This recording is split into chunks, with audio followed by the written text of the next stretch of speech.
When it comes to this year's V-Twin Cruiser lineup, there are in fact 6 members in the Suzuki Big Bore custom family. 3 make up the beefy M or muscle lineup, while the remaining 3 hold down the C or classic cruiser side of the family tree. This Boulevard is a C, or more specifically a C109RT. That RT means it boasts a special touring package that adds a custom-designed windshield, studded leather seat with passenger backrest and matching leather saddlebags, a chrome light bar, and engine guards. At the heart of this baby is the same 109 cubic inch, 54-degree liquid-cooled, fuel-injected V-twin, found in all of Suzuki's big twin lineup. That big block torque monster also sports a couple of plugs per cylinder along with 4 valves per cylinder. A 5-speed tranny and shaft vinyl drive helps to deliver the power, while a linked braking system oversees the stopping department. And that's a good thing, because this guy's no lightweight. Suzuki claims 900 pounds dripping wet. Add one Canadian powerlifting champion like Paul Kahnert, and you've got some serious muscle down on the Boulevard. Well, Paul, I know this old cemetery is an appropriate place to do this interview because I know you're a sport bike rider, but you've been dying to ride a cruiser. Well, this is the first cruiser I've tested for your show, and it's a big bike. Yeah, well, that's one of the reasons why we thought we'd let you try it, because you're a big guy, big bike, and you look pretty good on this bike. Well, that's what my wife said too, but one of the great things about a big bike is it does have presence. This bike does have presence on the roadway. You can own your own lane away from those 4-wheeled boxes that we have to compete with. Yeah. And this is very competitive on the roadway, I can tell you. The motor has the biggest pistons of any gas engine. It's an 1800cc motor.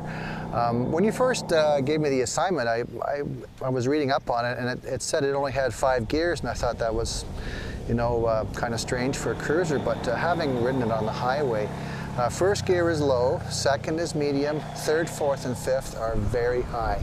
You can lope along the highway at 120 in fourth gear and not have to shift in the fifth, although you would get better gas mileage, of course. Yeah, well, there's no question this V-twin has a lot of presence, and it's actually been tuned for, believe it or not, torque.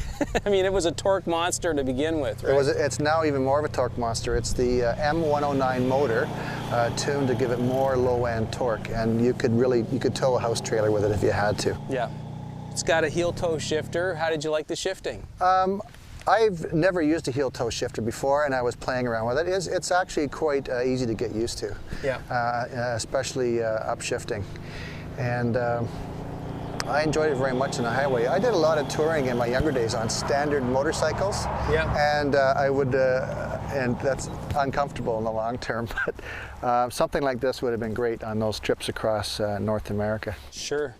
How about the brakes? You know, a big bike like this needs big brakes. Did you have enough stopping power? Absolutely. On this bike is it's over 800 pounds with gas and oil in it, so it's a big bike. On this particular bike, you need to use your rear brake a lot more. A lot of bikes we use 70-30 or even 80-20. This bike could be 60-40. You'd be using a lot more back brake. It has a 240 rear tire. The front tire is a 150 cat squasher. Yeah. But do you get enough feel from the brakes? Oh, absolutely. There's good feedback from the brakes and good stopping power. And as I told you, when I picked the bike up, I had someone turn left in front of me, and I was able to stop on a dime, thankfully. Now, Paul, V-twin motors tend to vibrate a little bit, and as a result, you end up getting vibration through your feet or the saddle, bars. Did you feel anything like that? Well, there's no vibration through your feet or through the saddle whatsoever.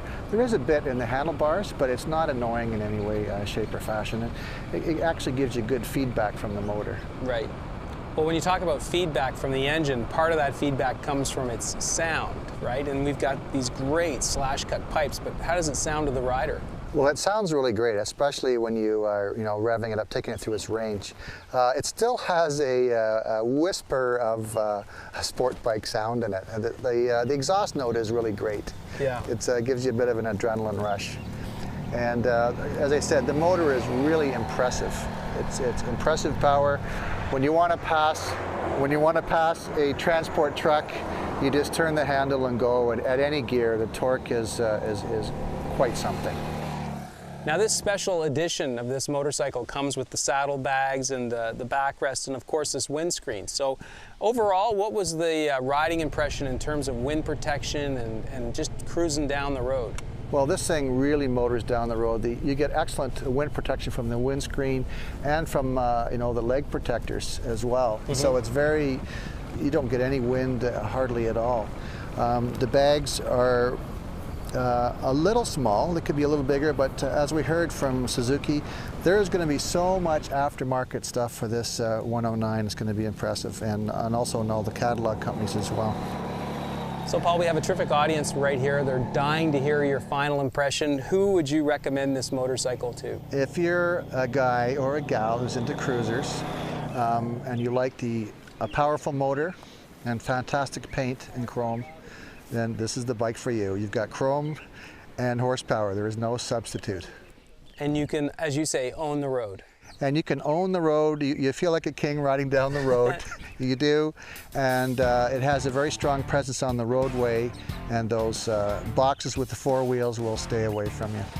Awesome. Well, great job, Paul. Well, as always, Dave, it was an honor and a pleasure.